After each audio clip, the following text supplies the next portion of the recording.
வணக்கம். சிந்தனைக்களம் நிகழ்ச்சிக்கு உங்களை அன்புடன் வரவேற்கிறோம்.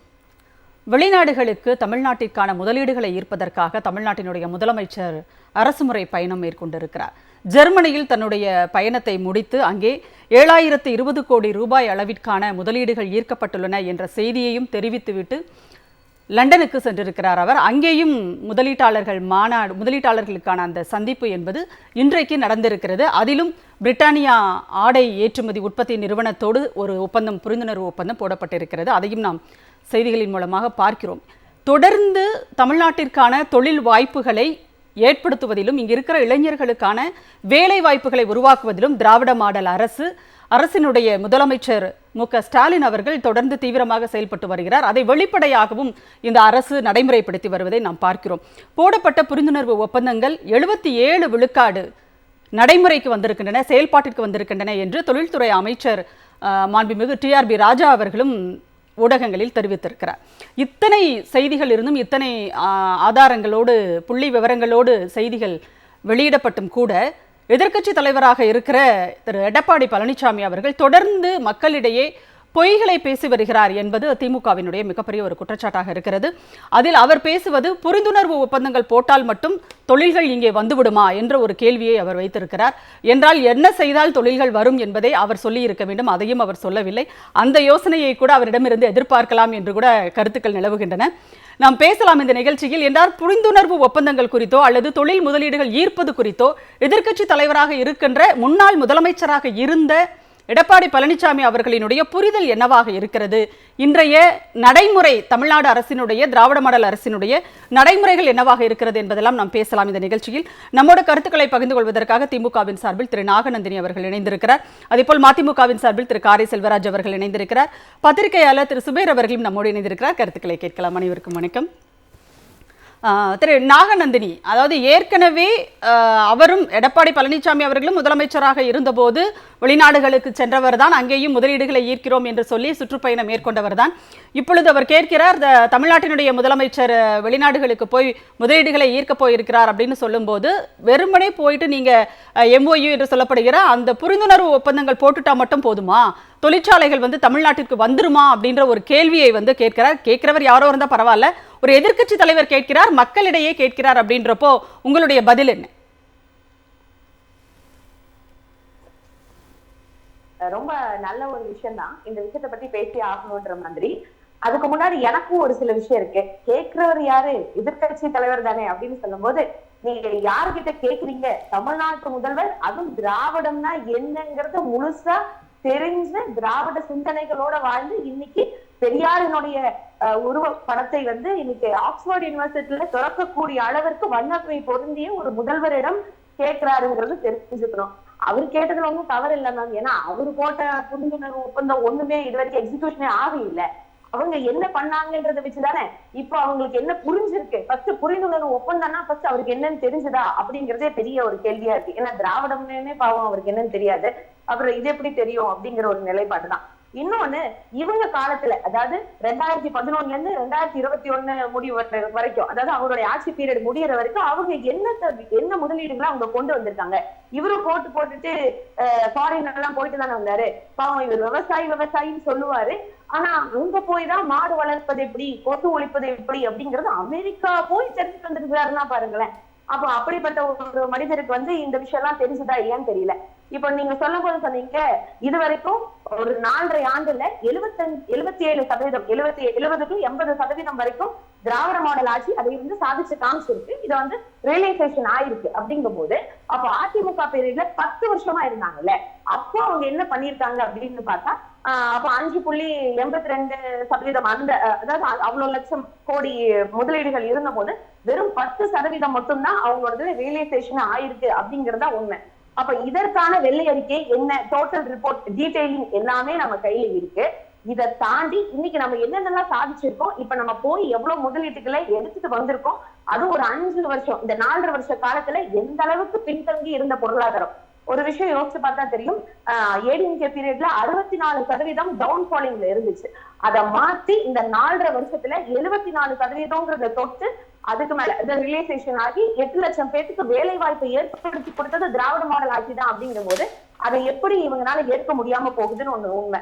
அப்போ ஒருவேளை மக்கள் நல்லா இருக்கணும், மக்கள் இங்க எல்லாம் நல்லா இருக்காங்கிறது இவங்களுக்கு பிடிக்கலையா அப்படிங்கறது. அப்புறம் அவர் கேட்கிறாருல, நான் என்ன நீங்க சாதிச்சிட்டீங்க, என்ன சாதிச்சிட்டீங்கன்னு ஒரு நிமிஷம் யோசிச்சு பாருங்க. இப்ப தூத்துக்குடியில அந்த வின்ஃபேக்ட் அப்படிங்கிற அந்த ஷோரூம், அதாவது வியட்நாம்ல இருந்து வர வச்சு ப்ரொடக்ஷன்ஸ் எல்லாம் முடிச்சு இன்னைக்கு ஷோரூமே நம்ம ஓபன் பண்ணிட்டோம். அதை தாண்டி டாடா எல்லாம் வந்து நம்ம ஊர்லயே இல்ல, யாருமே அதை வந்து வர்றதுக்கான முயற்சி பண்ணவே இல்லை. ஆனா டாடா ப்ரொடக்ஷன்ஸ் அப்படிங்கிறது இங்க வந்ததே வந்து திரு மு.க. ஸ்டாலின் அவர்கள் அப்புறம் தான், அதாவது நம்ம பதவியேற்றதுக்கு அப்புறம் தான் இங்க நடந்திருக்கு. அது இன்னைக்கு ராணிப்பேட்டையில இந்த கார் மேக்கிங் ப்ரொடக்ஷன் இங்க நடக்குது அப்படிங்கறத நம்ம யோசிச்சு பார்க்கணும். அதை தாண்டி இந்தியால நம்பர் 1 அப்படிங்கிற ஒரு இடம் அப்படின்னா டிவிஎஸ் மேனுஃபேக்சரிங் அப்படின்னு நம்ம சொல்லுவோம். அது ஒசூரை தாண்டி இன்னைக்கு திருவள்ளூர் டிஸ்ட்ரிக்ட் கொண்டு வந்திருக்கோம். அதை தாண்டி இன்னைக்கு பின்தங்கிய மாவட்டம் அப்படின்னு சொல்லக்கூடிய பெரம்பலூர் இந்த மாதிரி இடத்துல எல்லாம் இன்னைக்கு crocodile அந்த நான் leather manufacturing of the chappal அந்த தொழிற்சாலை, செருப்பு தொழிற்சாலை இதெல்லாம் இங்க கொண்டு வந்து அங்க ஒரு பெரிய ப்ரொடக்ஷன் யூனிட் கொண்டு வந்திருக்கோம். இதை தாண்டி இன்னைக்கு ராயல் என்ஃபீல்ட் அப்படிங்கிறது வந்து ஒரு பெரிய ப்ரொடக்ஷன் ஒரு யூனிட் தான். அது நார்த் சென்னையில தான் இருந்துச்சு. இன்னைக்கு அதனுடைய செகண்ட் யூனிட் திருவண்ணாமலையில நம்ம ஓபன் பண்ணிருக்கோம் அப்படின்னு சொன்னா, இன்னைக்கு முதலீட்டுகளை கொண்டு வர்றது மட்டும் இல்ல, அதை நம்ம மாவட்டத்துல சரிநிலை சமமா எல்லாத்துக்கும் சேரக்கூடிய வகையில ஒரு கட்டமைப்பை உருவாக்கி இருக்கிறது அப்படிங்கிறது வந்து நம்ம திராவிட மாடல் ஆட்சி தான். அதெல்லாம் அவருக்கு தெரிஞ்சுதா அப்படிங்கறத நம்ம யோசிச்சு பார்க்கணும். சரி, கண்டிப்பா நாகநந்தினி மேம், நம்ம தொடர்ந்து பேசலாம். இவங்க கிட்ட நான் முதல் சுற்று கருத்துக்களை நான் பதிவு செஞ்சுட்டு வந்துடுறேன். காரி செல்வராஜ் சார், அதாவது தொழில் முதலீடுகளை ஈர்ப்பதற்கு என்ன வேண்டும் அப்படின்னு ஒரு கேள்வியும் இருக்கு. இப்போ சொல்றாரு, நீங்க வந்து MOU போட்டுட்டா, கையெழுத்து போட்டுட்டா தொழிற்சாலைகள் தமிழ்நாட்டுக்கு வந்துருமா அப்படின்னு சொல்லிட்டு ஒரு கேள்வியை வந்து அவர் கேட்குறாரு. வேற என்ன செய்யணும் அப்படிங்கிற ஒரு கேள்வி இருக்குல்ல. தொழில் முதலீடுகள் ஒப்பந்தம் போட்டு தானே வருவாங்க. மெமோரண்ட் ஆஃப் அண்டர்ஸ்டாண்டிங் வந்து இட்ஸ் லீகல் டாக்குமெண்ட். புரிந்துணர்வு ஒப்பந்தம் என்பதே லீகல் டாக்குமெண்ட் தான். அதை லீகல் டாக்குமெண்ட்டு புரிந்துணர்வு ஒப்பந்தம் போட்டதற்கு பிறகு தான் வந்து அதற்கு பிறகு வந்து தொழில் முதலீடுகளை இன்வெஸ்ட் பண்ணக்கூடிய இடத்திற்கு ஒரு கம்பெனி நகரும்.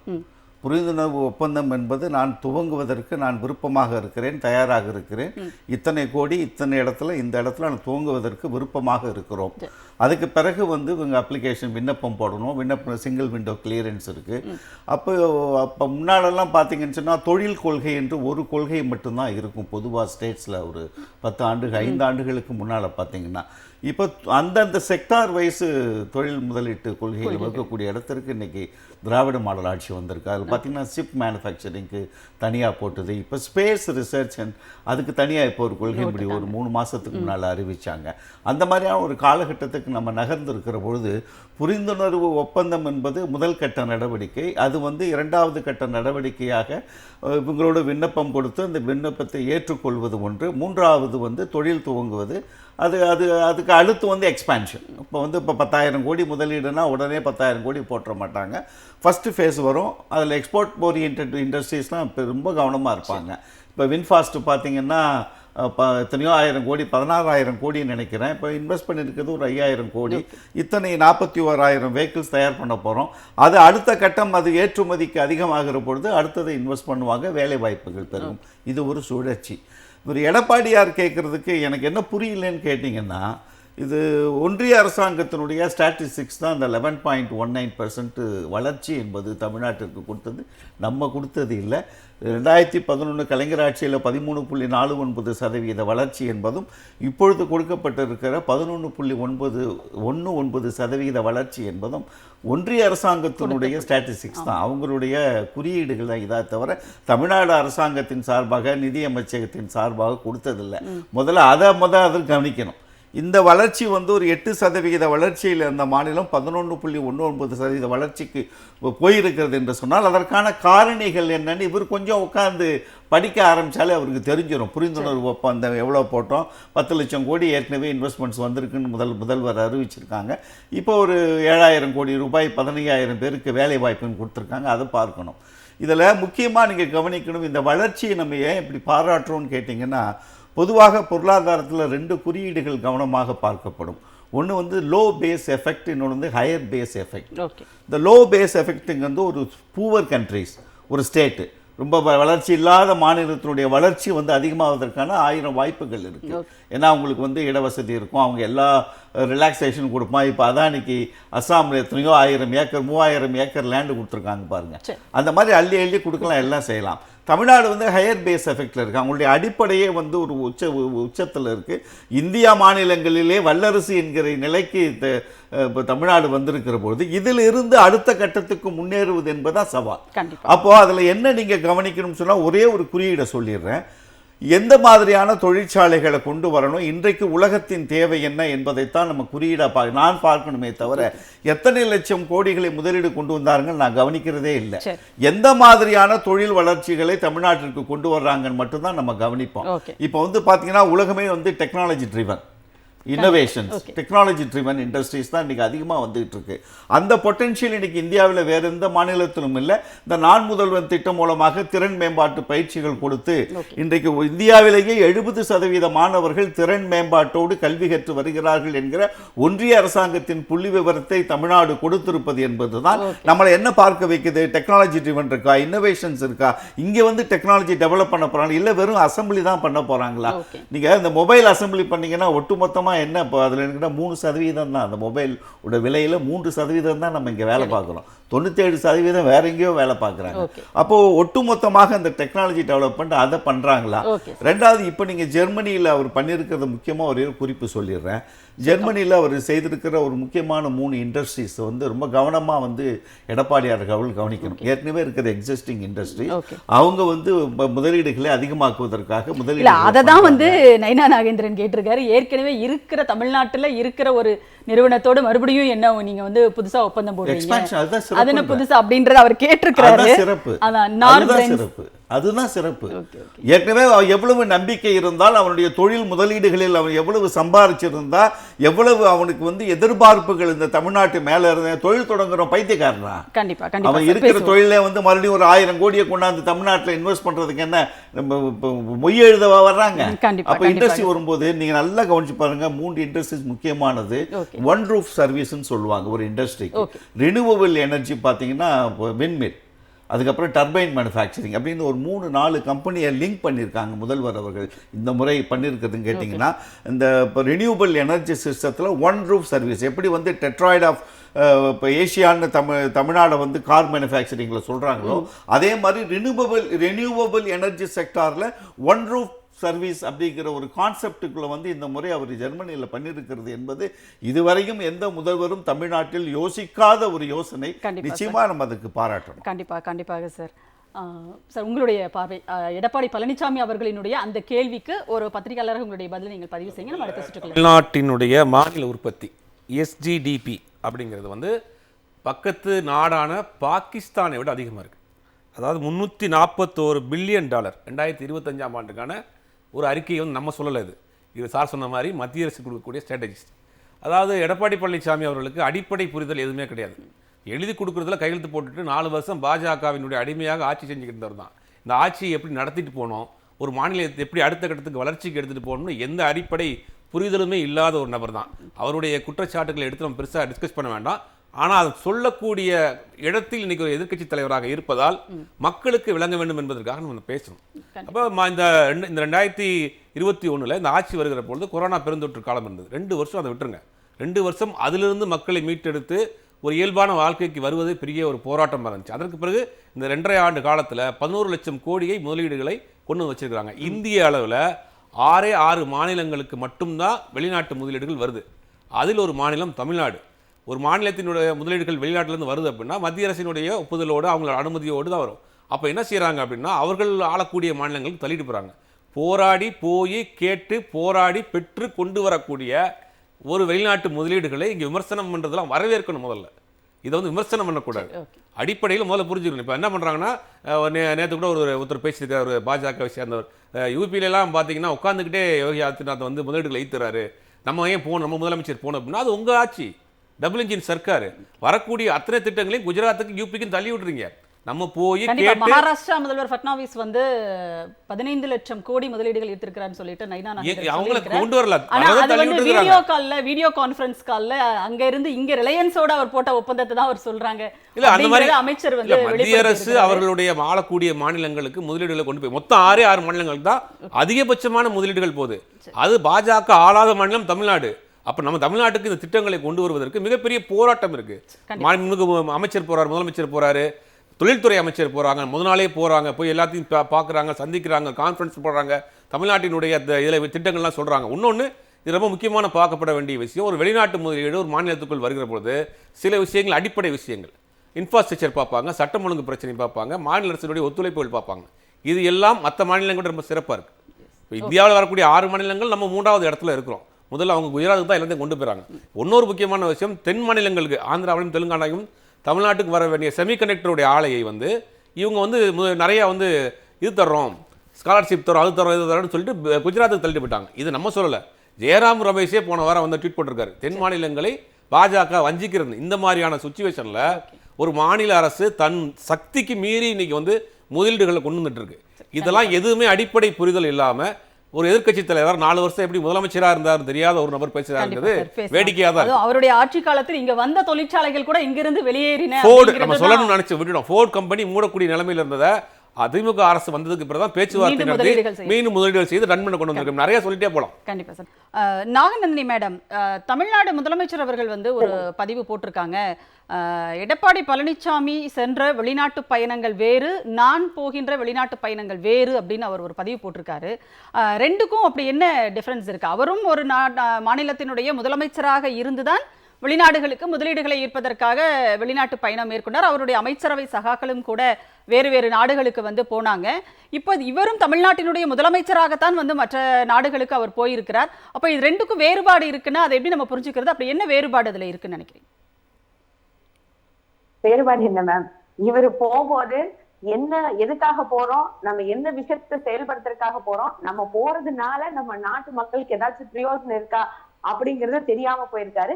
இன்னைக்கு முற்றிலுமா உணர்ந்து போய் மக்களுக்கான சேவைகள், அவங்களுக்கான தேவைகள் போய் சேரணும் அப்படிங்கறதுல ரொம்ப தெளிவா நம்மளுடைய முதல்வர் அதை செயல்படுத்திட்டு இருக்காரு அப்படிங்கறத இதுல பாக்குற மாதிரி இருக்கு. ஒண்ணு. இன்னொன்னு மேம், இப்போ இந்த புரிந்துணர்வு அப்படிங்கிறது ரொம்ப முக்கியம். இந்த வெளிநாட்டு முதலீடுகள்ங்கிறது இப்ப ரொம்ப முக்கியமா இருக்கிறது. ஏன் அப்படின்னா, இன்னைக்கு நவீன தாராளமயமாக்கப்பட்டதுக்கு அப்புறம் ஒன்றிய அரசு சொல்லிடுச்சு, அவங்க மாநிலத்தை அவங்க முன்னெடுத்துக்கணும்னா நீங்க பார்த்து நீங்களாதான் முதலீடுகளை ஏற்றுக்கணும். அதாவது இது ஒவ்வொரு மாநிலத்துக்கும் மிகப்பெரிய ஒரு சவாலா, வாழ்வா சாவாங்கிற ஒரு போராட்டத்துல இருக்கு. அப்போ மாநில முதல்வர்கள் நினைச்சா மட்டும்தான். இப்ப சார் எல்லாம் பேசும்போது கூட சொன்னாங்க, யோகி ஆதித்யநாத் அவரெல்லாம் உட்கார்ந்த இடத்துல முதலீடுல ஈர்த்துட்டேன்னு சொன்னாங்க. மகாராஷ்டிரால அப்படி நடந்துச்சு. ஆமாங்க, அவங்க எல்லாம் முதலீடுகளை வாங்கணும்னு நினைக்கல, நம்ம கிட்ட இருந்து தட்டி பறிக்கணும்னு இல்லாம நினைக்கிறாங்க. இப்போ ஹுண்டாய் முதல் அந்த கார் மேனுபேக்சரிங் ஆகி வர்றதே நம்ம கலைஞர் ஐயா பீரியட்ல தான். அதுக்கப்புறம் திரும்பவும் அதை கொண்டு வந்தது நம்மளுடைய முதல்வர் அவருக்கு தான் அந்த கிரெடிட் போய் சேரும். இந்த மாதிரி போர்டுனுடைய செகண்ட் பிரான்ச் ஓபன் பண்ணும் அப்படின்னு நினைக்கும் போது வலுக்கட்டாயமா நீங்க குஜராத்துக்கு வரணும் அப்படின்னு சொல்லி அவங்க இழுத்துட்டு தான் போறாங்க. சோ இப்ப என்னன்னா, இதுவரைக்கும் எந்த ஒரு பிரதமரும் செய்யாத ஒரு விஷயத்த, இதுவரைக்கும் யாரும் யோசிக்காத ஒரு விஷயத்த எல்லாத்தையும் வலுக்கட்டாயமா, இப்ப சைனால இருந்து ஒரு ப்ராடக்ட்ஸ் வருது, இல்ல அவங்க ஒரு கம்பெனி ஓபன் பண்ணணும்னு சொல்றாங்க. இப்ப இதுக்கு முன்னாடி ஒரு 2 வருஷத்துக்கு முன்னாடி என்னமோ நம்மளுடைய பிரதமர் சைனா சுற்றுப்பயணம் மேற்கொண்டார்ல, அப்ப அதுல வந்த முதலீடுகள், அங்கிருந்து வந்தக்கூடிய தொழிற்சாலைகள், அங்கிருந்து வந்த அந்த சென்டரிங் பிராக்டிசிங் யூனிட், இது எல்லாமே குஜராத்துக்கு தான் கொண்டு போகணும்னு சொல்லி வலுக்கட்டாயமா அவர் எடுத்துட்டு போனார். இது எல்லாத்துக்கும் நம்ம நிதர்சனமான ஒரு உண்மையை பார்க்கணும் அப்படின்னா, இன்னைக்கு இருக்க அந்த செமிகண்டக்டர் எப்படி அன்னூர் டு அசாம் போச்சு அப்படிங்கிற விஷயம் இது நிதர்சனமா எல்லாத்துக்குமே தெரியும். அதுல 50% முதலீடு ஒன்றிய அரசு கொடுக்கும். அதுல 20% எந்த மாநிலமும் அந்த மாநில அரசு கொடுக்குது. 30% நிறுவனம் கொடுக்குது. அப்படின்னா அந்த நிறுவனம் 100% அவங்கதான் ஓனர் ஆஃப் த திங் அப்படின்னு ஆயிடுறாங்க. ஆனா 50% கொடுக்கக்கூடிய ஒன்றிய அரசு, இதே ஒன்றிய அரசு தமிழ்நாடு பட்ஜெட்ல தமிழ்நாடு பேர் கொடுக்கறது இல்ல, தமிழ்நாட்டினுடைய ஜிஎஸ்டி பணம் கொடுக்கலன்னா எல்லா மாநிலங்களுக்கும் பகிர்ந்து கொடுக்கறது தானே ஒரு தேசிய ஒற்றுமைன்னா பேசக்கூடிய இதே ஒன்றிய அரசு, மேல இருக்கக்கூடிய மோடி அவர்கள் எல்லாருமே. ஆனா தமிழ்நாட்டுக்கு வரக்கூடிய இந்த முதலீட்டுகளையும் பிளான் பண்ணி நீங்க இங்க போக கூடாது, நாங்க ஒரு மாநில பட்டியல் தருவோம், அதுல இருந்து அந்த மாநில தேர்வு பண்ணிதான் நீங்க போகணும்னு சொல்றத எந்த வழியில ஏற்க முடியும்? இதெல்லாம் எதிர்கட்சியில் இருக்கக்கூடிய எடப்பாடி அவர்களுக்கு தெரியாம போயிடுச்சா? அப்படி இல்ல அவர் ஆட்சியிலிருந்து இது தெரிஞ்சும் அவர் அமைதியா இருந்தாரா அப்படிங்கிறது ஒரு மிகப்பெரிய ஒரு கேள்வியா இருக்கு. இன்னொன்னு, இவ்வளவு விஷயத்தை கேட்கிறவரு ஏன் இவரோட பீரியட்ல போட்ட அந்த விஷயத்த, அதாவது கிடைக்கல, இவ்வளவு கிட்டத்தட்ட 5.82 லட்சம் கோடி தானே இவர் ஈர்க்கவே முடிஞ்சிருக்கு. அதுலயும் 10% மட்டும் தானே அவர்னால ரியலைசேஷனே பண்ண முடிஞ்சது. ஏன் இவ்வளவு தாமதமாச்சு, எதனால இது நின்று போச்சுங்கிற ஒரு விஷயத்த இவர்னால ஃபைன் பண்ணவே முடியலையா அப்படிங்கறதும் ஒரு மிகப்பெரிய ஒரு கேள்வியா இருக்கு. அதை தாண்டி இப்ப நயினார் அவர்கள் சொன்னாங்க அப்படின்ற மாதிரி சொன்னாங்க, என்னன்னா வந்து எல்லாம் ஆல்ரெடி எக்ஸிஸ்டிங் ஆயிட்டு இருக்க ஒரு விஷயத்தான் இவர் ரீகெயின் திரும்ப கொண்டு வராங்க அப்படின்னு சொல்லிட்டு. அப்போ இதுவரைக்கும் பிரதமர் அவர்கள் நிறைய நாடுகளுக்கு சுற்றுப்பயணம் போயிருக்காரு. இது வரைக்கும் எவ்வளவு முதலீட்டு வந்திருக்குன்னு சொல்லி அவங்க ஒன்றிய அரசு சார்ந்து ஏதாச்சும் ஒரு வெள்ளை அறிக்கை இது வரைக்கும் வந்திருக்கா அப்படிங்கிறது ஒரு பெரிய கேள்வியா தானே மேம் இருக்கு. இதெல்லாம் இல்ல, அதே வெள்ளை அறிக்கையை தான் எடப்பாடி பழனிசாமி தமிழ்நாடு அரசிடம் கேட்கிறார், திராவிட மாடல் அரசு கிட்ட. அது நீங்க கேட்கிற ஒன்றிய அரசை பார்த்து நீங்க வெள்ளை அறிக்கை கேட்கறீங்க, இப்ப உங்களுடைய அரசை பார்த்து எதிர்க்கட்சி தலைவர் வெள்ளை அறிக்கை கேட்கிறாரு. சரி மேம், இப்ப அதுக்கு நாங்க கரெக்டா சொல்லிட்டோம். இன்னைக்கு ஜெர்மனி போயிருக்காங்க அப்படின்னா இப்ப 3201 கோடி நாங்க முதலீடு எடுத்திருக்கோம். இதன் மூலமாக 6250 பேருக்கு வேலை வாய்ப்பு கிடைக்கும். இந்த கம்பெனியில இவ்வளவு முதலீடு, இந்த கம்பெனியில இத்தனை வேலை வாய்ப்பு இருக்கு அப்படிங்கிற அந்த அப்ராக்சிமேஷனை இன்னைக்கே நம்மளுடைய தமிழ்நாடு அரசு வெளியிட்டு இருக்குல்ல. இந்த மாதிரி நீங்களும் போயிருக்கீங்கல்ல, அப்ப என்ன வெளியீடு வந்துச்சு, நீங்க எத்தனை கம்பெனிஸ் இங்க கொண்டு வந்தீங்க, இதனால எத்தனை லாபம் கிடைச்சது மேம்? இதுல ஒரு இல்ல நாகநந்தினி மேடம், இப்போ எடப்பாடி பழனிசாமியும் சில புள்ளி விவரங்களே சொல்றாரு. அவருடைய ஆட்சி காலத்தில் அவர் எவ்வளவு வந்து முதலீடுகளை ஈர்த்தார். அதாவது 2019 ஒரே ஒரு முறைதான் வந்து நான் வெளிநாட்டு பயணம் போனேன், இங்கிலாந்து, துபாய், அமெரிக்காவுக்குலாம் நான் போனேன். அங்க வந்து பாத்தீங்கன்னா அந்த ஒரு முறை பயணத்திலேயே 41 MOU வந்து நான் சைன் பண்ணேன். கோவிட் காலத்துல கூட வந்து 73 MOU வந்து நாங்க சைன் பண்ணியிருக்கோம் அப்படிங்கிற அந்த புள்ளி விவரங்களை வந்து அவர் கொடுக்கிறாரு. அவரை பார்த்து நீங்க வந்து ஸ்பூன்ல போண்டா சாப்பிட்டாரு அப்படின்னு சொல்றது வந்து அது ஒரு சரியான ஒரு விமர்சனமா? அது நீங்க அப்படி கிண்டல் பண்ணிட்டு போயிடுறீங்களே. எனக்கு புரியல. 71 MOU சைன் பண்ண, 69 சைன் பண்ண, எத்தனை எக்ஸிகியூஷன் பண்ணீங்க, அதுல எத்தனை ரியலைசேஷன் ஆச்சு, எத்தனை லாபத்தை நீங்க கொண்டு வந்து சேர்த்துனீங்க, இதனால எத்தனை மக்களுக்கு வேலை வாய்ப்பை ஏற்படுத்தி கொடுத்தீங்க, இதன் மூலமாக நீங்க ஓபன் பண்ண கம்பெனிஸ் எவ்வளவு, இத சொல்லணும்ல மேம். MOU எல்லாருமே சைன் பண்ணலாம், ஒண்ணும் இல்ல. ஒரு வருஷத்துக்கு முன்னாடி கேரளால இருந்து தமிழ்நாட்டுக்கு ஒரு கம்பெனி வருது சைன் பண்றதுக்காக. அப்போ வந்து 3400 கோடி அப்படிங்கும் போது 40% மானியத்துல தமிழ்நாடு கிட்ட அவங்க கேக்குறாங்க. அதை விட பெட்டரா தெலுங்கானா கொடுக்குறாங்க அப்படின்னு சொல்லும் போது அவங்க உடனே அங்க ஷிஃப்ட் ஓவர் ஆறாங்க. அப்போ இந்த நிலைப்பாடெல்லாம் உங்களுக்கு தெரிஞ்சுதான் அந்த கம்பெனி கூட நீங்க புரிந்துணர்வு ஒப்பந்தம் போட்டீங்களா? அது போட்டதை எந்த அளவுக்கு நீங்க எக்ஸிகியூஷன் பண்றீங்க, நீங்க எவ்வளவுக்கு போட்டீங்கன்னு சொல்லுங்க. நாங்க அதுதானே எதிர்கட்சியில இருக்கும் போது இருந்தே கேட்டுட்டு இருக்கோம். இப்ப புரிந்துணர்வு ஒப்பந்தம் போட்டீங்கன்னா என்ன பேசிஸ்ல போட்டீங்க, அட்லீஸ்ட் அதை நீங்க ஃபுல் டீடைலா சொல்ல வேணும். என்ன பேசிஸ், அதுல எவ்வளவு எக்ஸிகியூஷன் ஆயிருக்கு, நீங்க எவ்வளவு அவங்களுக்கு மானியம் தரணும்னு நினைக்கிறீங்க, எவ்வளவு வேலை வாய்ப்பு கிடைக்கும்னு நினைக்கிறீங்க, இந்த மாதிரி எந்த டீடைல் ரிப்போர்ட் இல்லங்கிறது தானே மேம் இங்க நிதர்சனமான ஒரு விஷயமா இருக்கு. அதை நாங்க ரொம்ப காலமா கேட்டுட்டு இருக்கோம். பேசலாம் நம்ம அடுத்தடுத்து.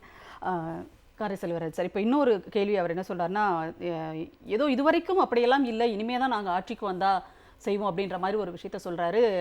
அதிமுக மறுபடியும் ஆட்சிக்கு வந்தால் நாங்கள் வந்து தொழில்துறையினருக்கு வந்து பாதுகாப்பு கொடுப்போம் அப்படின்ற ஒரு விஷயத்தை அவர் சொல்றாரு.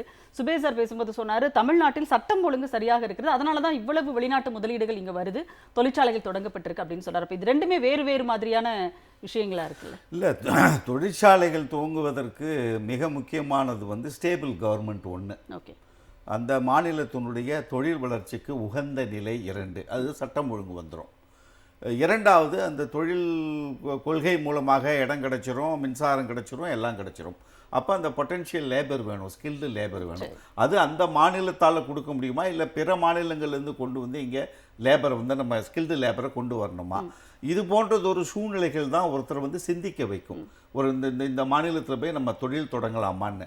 அதற்கான எல்லா வாய்ப்புகளும் இந்தியாவில் இருக்கிற எந்த மாநிலத்தையும் விட தமிழ்நாட்டிற்கு அதிகமாக இருக்கிறது. இந்த 4.5 ஆண்டுகளில் அதை சாதித்திருக்கிறோம். அந்த பேஸை நம்ம ரெடி பண்ணி கொடுத்துருக்குறோம். இங்கே வாங்க, நான் உங்களுக்கு எல்லாமே தர்றேன்னு சொல்கிறோம்.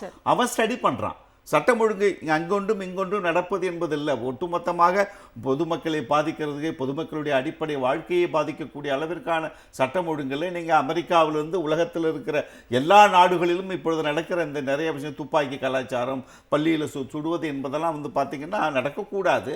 ஆனால் அதெல்லாம் அங்கொன்றும் இங்கொன்றுமாக நடப்பதை வந்து எந்த நாடும் தவிர்த்து விட முடியாது.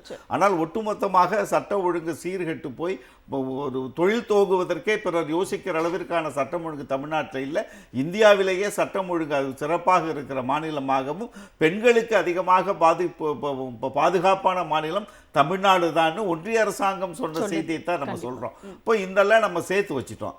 இப்போ இதில் முக்கியமாக அவர் கேட்குறாரு, இவங்க வந்து முதலீடுகளை ஈர்க்க போயிருக்காரா இல்லை முதலீடுகளை செய்கிறதுக்கு போயிருக்காரான்னு கேட்டுக்க. ஒரு முதல்வராக இருந்தவர், ஒரு மாநிலத்துடைய எதிர்க்கட்சி தலைவர், இப்படிலாம் கேட்கக்கூடாது.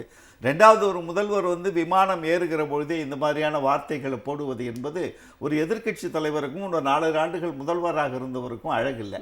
இதில் நான் சொன்ன மாதிரி ரிசல்ட் எங்கேருந்து கிடைக்கும்? நீங்கள் தொழில் முதலீடுகளை ஈர்க்கிறீங்க, வந்துச்சா வரலையா, வேலை வாய்ப்பை கொடுத்தீங்களா கொடுக்கலையா, இதை எது வெளிக்காட்டும்? ஒரு நாட்டினுடைய பொருளாதார வளர்ச்சி. உங்கள் 10 ஆண்டுகள் நீங்கள் 2012லேருந்து 2021 வரைக்கும் நீங்கள் என்ன ஃபாரின் டைரக்ட் இன்வெஸ்ட்மெண்ட் எடுத்துகிட்டு சொல்லி எத்தனை எம்ஓஇ சைன் பண்ணாலும் நீங்கள் என்னவே பண்ணியிருந்தாலும் உங்களுடைய பொருளாதார வளர்ச்சி என்பது 5.8%. இல்லை, ஒரு கேள்வி சார். நீங்கள் சொன்ன மாதிரி ஒரு முதலமைச்சர் அவர்கள் முதலீடுகளை ஈர்ப்பதற்காக வெளிநாட்டுக்கு போகின்ற நேரத்தில் இந்த மாதிரியான ஒரு கமெண்ட்ஸ் வருது அப்படிங்கிறது சரியான விஷயம் கிடையாது அப்படின்னு சொல்கிறீங்க. அதெல்லாம் ஓகே தான். ஆனால் அதே இது எடப்பாடி பழனிசாமி அவர்கள் முதலமைச்சராக இருக்கும்போது போகும்போது, அவருடைய அமைச்சரவை சகாக்கள் போகும்போதும் ஒரு கேலி செய்கின்ற தொனியில் தானே வந்து எதிர்க்கட்சிகள் விமர்சனங்கள்லாம் வச்சாங்க. யாராக இருந்தாலும் செல்வராஜ் சார், நீங்கள் அதை நான் முதல்ல கேட்ட அதுக்கு பதில் சொல்லிடுங்க. அது பொதுவாக ஒரு தொழில் முதலீட்டுக்காக ஒரு முதல்வர்கள் போகிறாங்க அப்படின்னு சொன்னால் அதை பற்றியான ஆரோக்கியமான விமர்சனங்களை வைப்பதில் தவறில்லை. இது பொது விதியாகவே நம்ம பேசணும். எதிர்காலத்தில் இப்போ நடக்கும்போது கூட நம்ம அதை பயன்படுத்திக்கிறதுக்காக சொல்கிறேன். அவர் முடித்து வந்ததற்கு பிறகு நீங்கள் அவர் கொடுத்துருக்கிற இந்த திட்டங்கள், அறிக்கைகள், இப்போ நீங்கள் பிரேக்கிங் நியூஸ் கொடுத்தீங்க நிறையா. மறுபடியும் power generation industry, transformers, power, full பவருங்க. இப்போ ரினியூபிள் எனர்ஜிலேருந்து பவர் சிஸ்டத்தை ஃபுல்லாக கவர் பண்ணுறாங்க. இந்த இதில் பார்த்தீங்கன்னா எதிர்காலம் எதிர்காலம் யோசனை பண்ணி அதை நம்ம எடப்பாடியார் பண்ணியிருக்காங்க. நீங்கள் அந்த சூழ்நிலைகளை தான் நீங்கள் வந்து விமர்சனங்களை வைக்கணும். மற்றவங்க வைக்கிறதுக்கும் ஒரு எதிர்க்கட்சி தலைவருக்கும் முன்னாள் முதல்வருக்கும் வித்தியாசம் இருக்கணும்.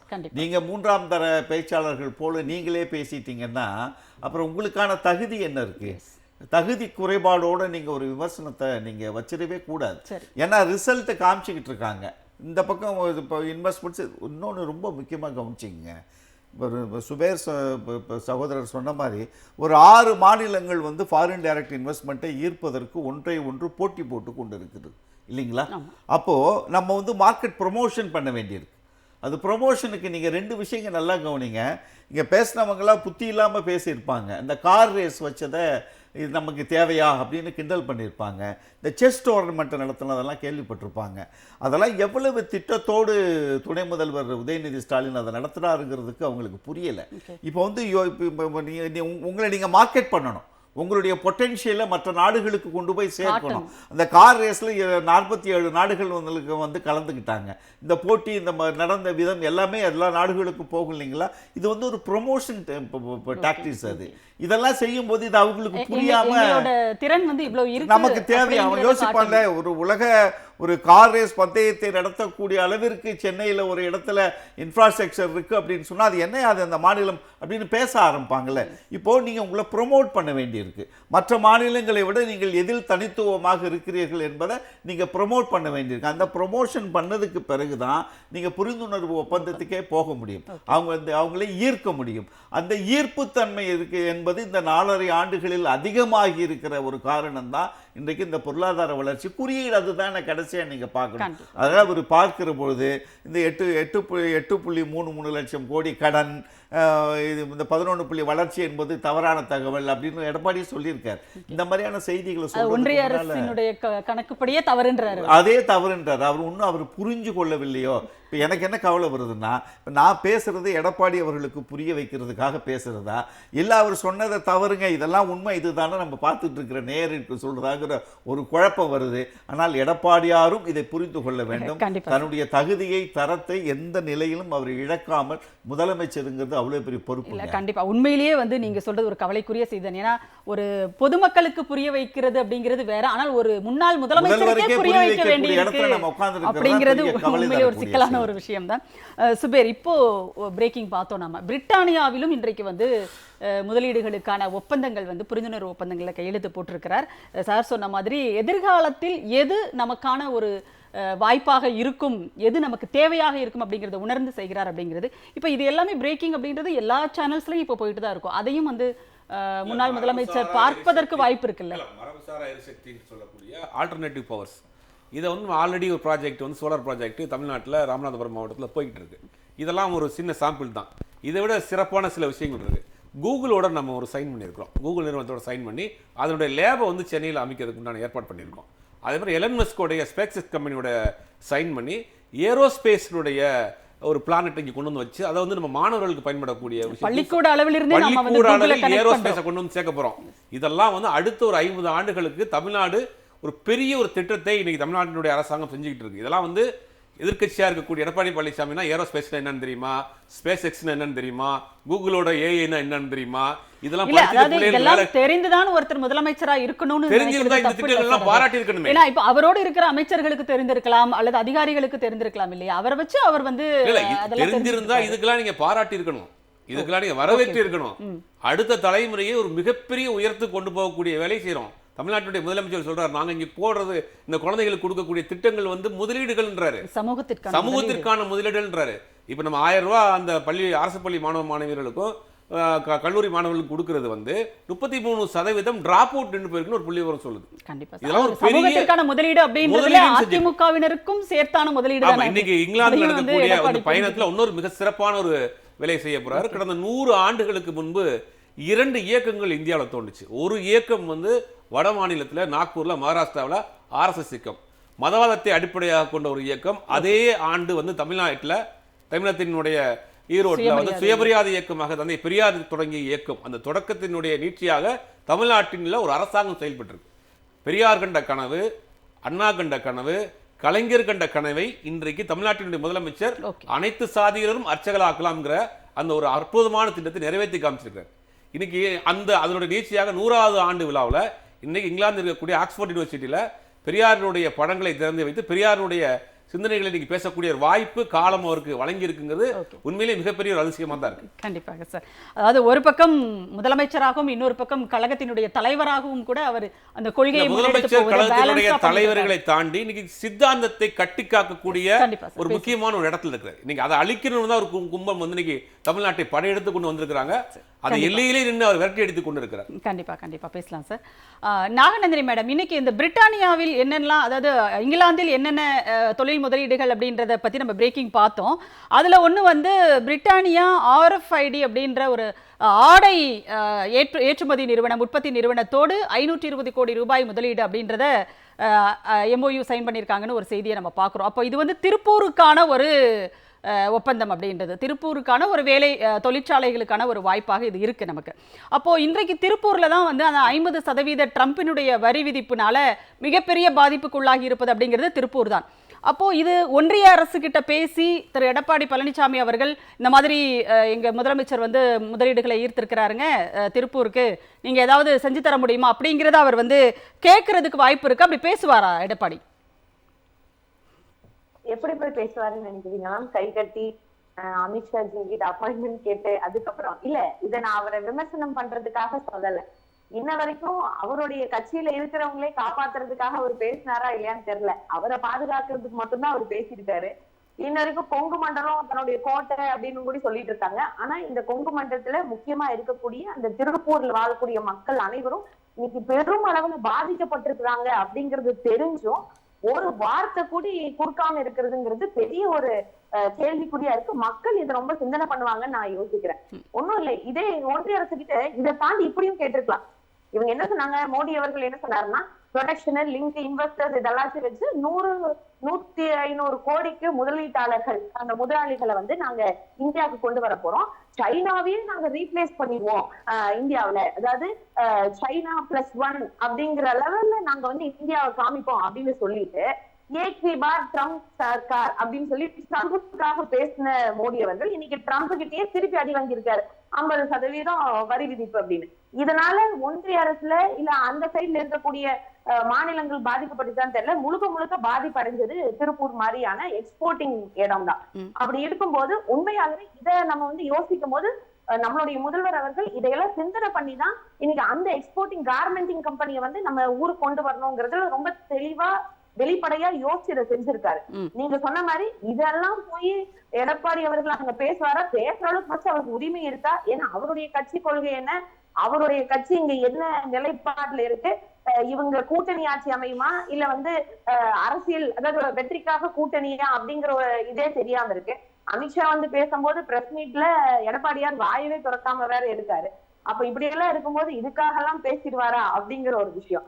இன்னொன்னு நம்மளுடைய துணை முதல்வர் ஓப்பனா பார்லிமெண்ட்லயே சொல்லிட்டாரு, நீட்டுங்கிற ஒரு விஷயத்த விளக்கணும். சட்டமன்றம் வேணும்னா ஒன்றிய அரசோட கூட்டணியில இருக்கீங்க, வாங்கி கொடுங்க, பெர்மிஷன் வாங்கி கொடுங்க, வாங்கி கொடுத்து அந்த கிரெடிட்டை கூட நீங்களே வச்சுக்கோங்க. ஏன்னா நம்ம தமிழ்நாட்டு மாணவர்கள் இதனால பாதிக்கிறாங்க, இத்தனை பேர்த்தனுடைய வாழ்க்கை போகுது, அதனால அதை நீங்க வாங்கி கொடுத்ததாவே கூட நாங்க சொல்றோம் அப்படின்னு ஓப்பனாவே சட்டப்பேரவையில துணை முதல்வர் சொல்லியும் கூட அவங்க அதை பத்தின எந்த ஆக்ஷன்ஸும் எடுக்கவே இல்லை.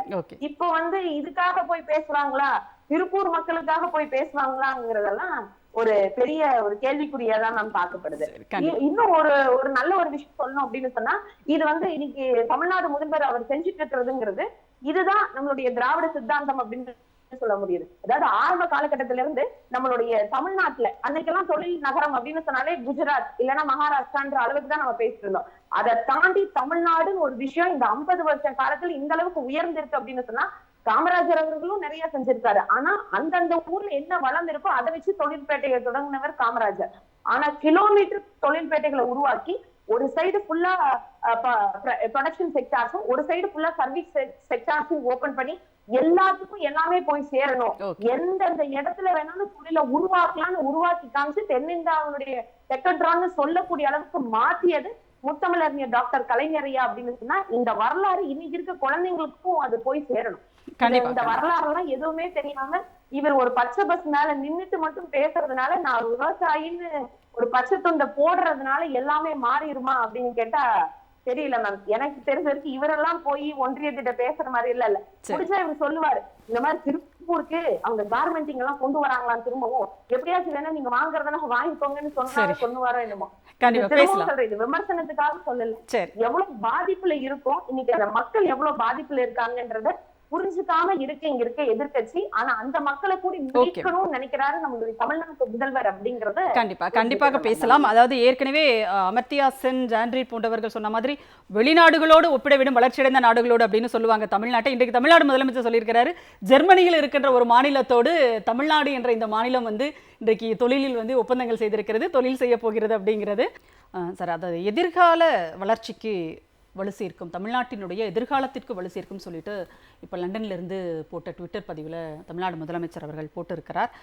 இப்போ பொதுவாக எதிர்கால வளர்ச்சி அப்படின்றதுக்கும் எடப்பாடி பழனிசாமிக்கும் என்ன சம்பந்தம் அப்படின்னு கேட்கதான். இல்லை, அதுக்கு நம்ம நல்ல ஒரு உதாரணம் சொல்லலாம். தமிழ்நாடு இப்போ முதல்வர் ஆட்சி அமைச்ச உடனே பொருளாதாரத்துக்கான ஒரு நிபுணர் குழு, எல்லாத்துக்கும் ஒரு தனியாக நிபுணர் குழு அமைச்சாங்க. அப்போவே எடப்பாடியார் கிரிட்டிசைஸ் பண்ணார், குழு அமைக்கிறது மட்டும்தான் இவங்களுக்கு வேலை, ஆட்சி அதிகம்லாம் இவங்களுக்கு ஒன்றும் பண்ண தெரியாது, குழு போடுறது தான் இவங்களுக்கு வேலைன்னார்.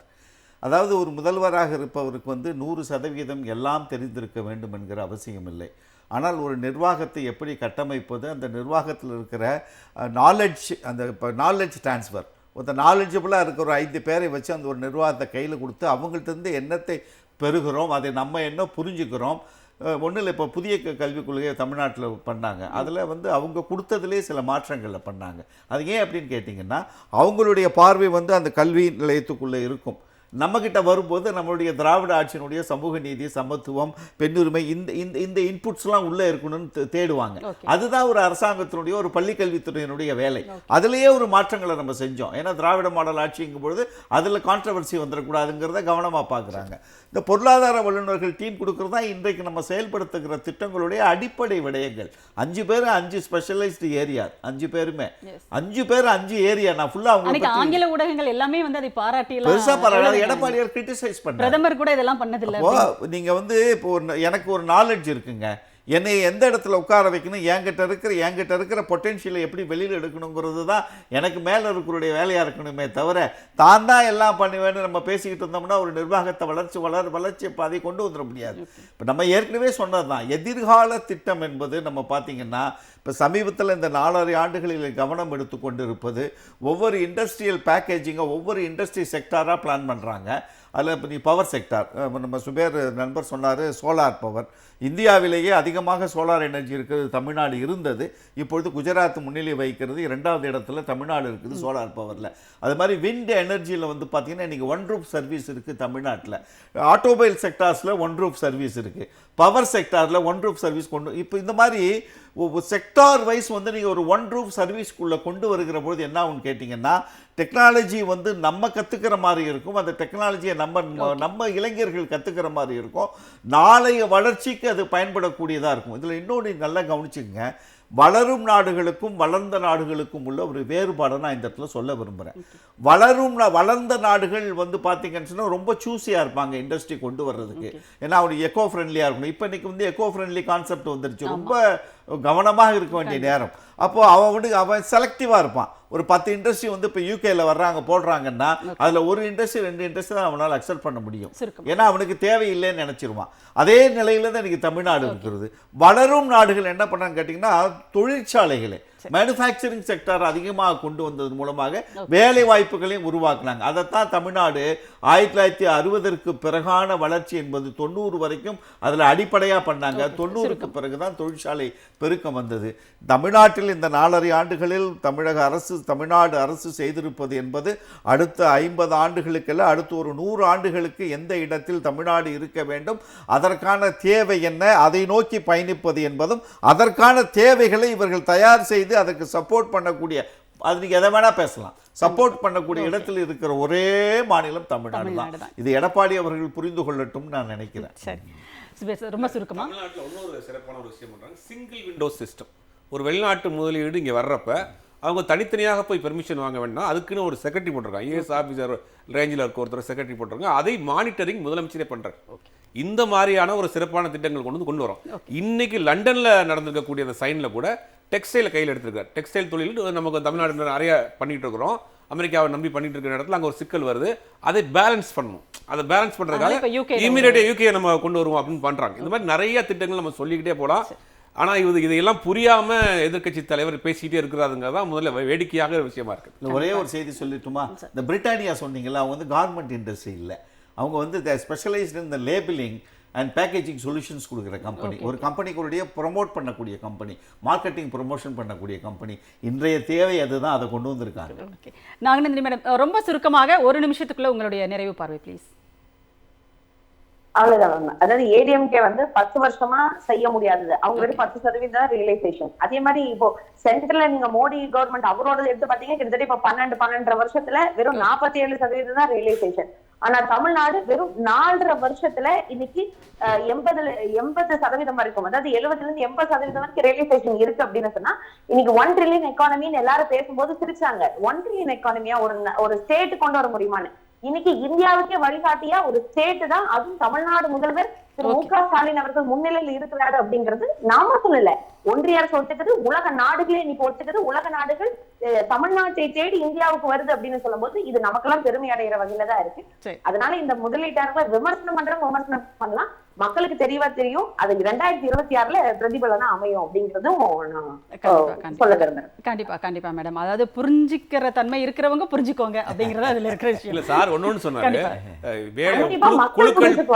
குழுக்கள் போட்டாங்கன்னா தலைமை பண்பை வேலை வாங்குவதுதான், யாரிடமிருந்து வேலை, அதை மிக மிக சிறப்பாக தமிழ்நாட்டின் முதலமைச்சர் செஞ்சிருக்காரு. கண்டிப்பாக நன்றி. 3 பேரும் உங்களுடைய கருத்துக்களை எங்களோடு பகிர்ந்து கொண்டமைக்கு மிக்க நன்றி. சிந்தனை களம் நிகழ்ச்சி இத்துடன் நிறைவடைகிறது. மீண்டும் ஒரு நிகழ்ச்சியில் சந்திப்போம். அதுவரை நன்றி, வணக்கம்.